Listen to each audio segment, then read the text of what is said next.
Hey everybody, and welcome back to Tatooine Tusken Camp for the custom mode where everybody has an incredible powerful gun that instantly kills people. Now, I also want to use this opportunity, if you showed or watched my last video on landing on Point Rain, to talk about the release trailer of the Fighter Squad. So of course I had some predictions on it. I thought it was going to be 20 versus 20. And to my disappointment, it is not. Ow. Okay. It's going to be 10 versus 10. Now, the number of units that I saw was way more than 10, so I assume that there will actually be NPCs involved, which I am okay with. I am not okay with only having 10 ships flying around, or 20 in total. You know, we need more of that, especially if they're going to do stuff like...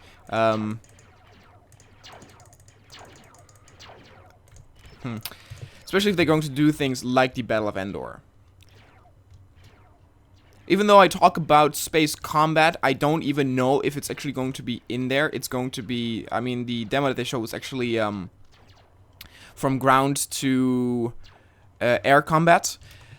And one thing that I talked about was that I was a little bit worried that you would just spawn into vehicles instead of actually needing... Oh, sorry. needing to launch from a hangar. In this video, they actually showed it pretty well, to where actually you began on base and you actually had to lift off from there. So that gave that old school Rogue Squadron feeling again from actually leaving orbit. That was something I liked. Now, other thing is that it's actually objective based. I assume that there's actually going to be purely deathmatch where fighters fight each other until they get the most points.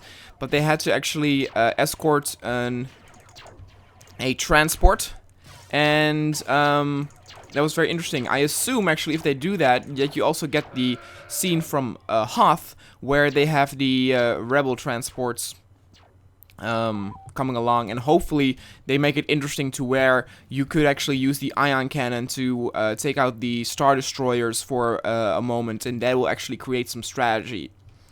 To be honest, I don't think they will. I think that my passion for it is a little bit bigger than what EA wants with it. I'm sure DICE would love it, but, you know, EA is like, oh, that costs too much money and effort, let's not do it.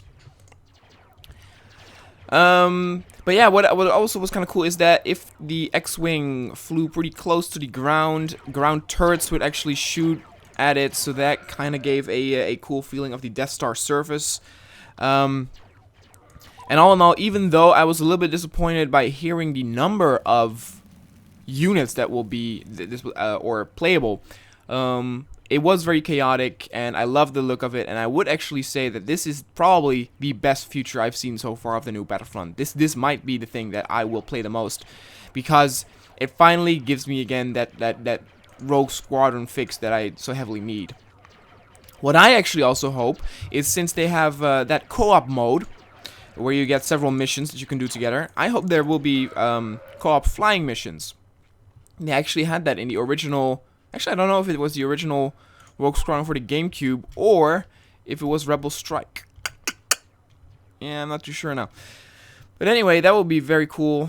Of course, you also had the Millennium Falcon, which you could use... Oh yeah, one thing that I found very weird is that at a certain point, A-Wings came into the match, and A-Wings seemed like an upgrade. Which was weird. It would make more sense if the A-Wings would serve as like units that only will gonna be unlocked after you get a certain number of kills. And I know that sounds like a upgrade like with a Jedi, but what I mean is, usually with Battlefront you have several starter units, and then you need to get a certain number of kills to unlock the others. That's what I mean.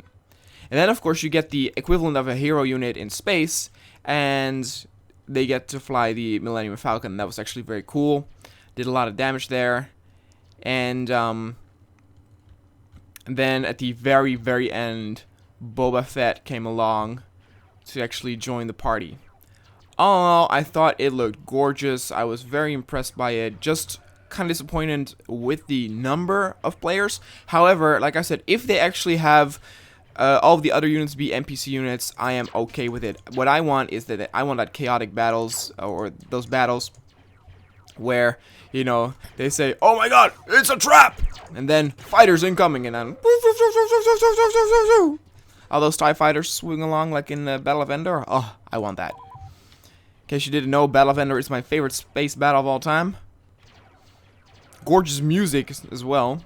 Sometimes just listen to that when I'm bored.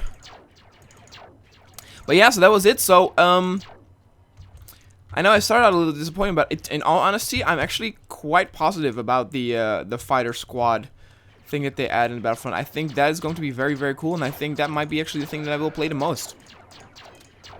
Alright, let's talk about this mode. So, a little bit more boring than I thought it would be.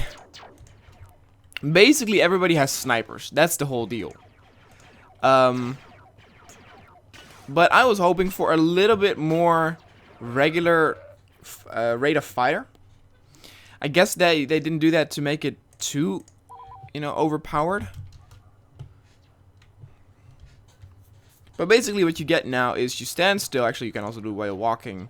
Take a few pop shots, and then take somebody out from a great distance. That's actually the best part of it, that you can take out enemies from...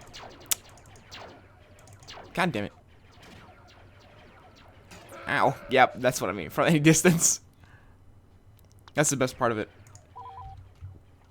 It takes a bit more skill, though, than a sniper, because though you can zoom in a little bit, not very much so. But you could see me do the XL version. I like that way more. Download link for this map will be in the description down below. Let me know what you guys thought of the fighter squad, and I will see you guys next time.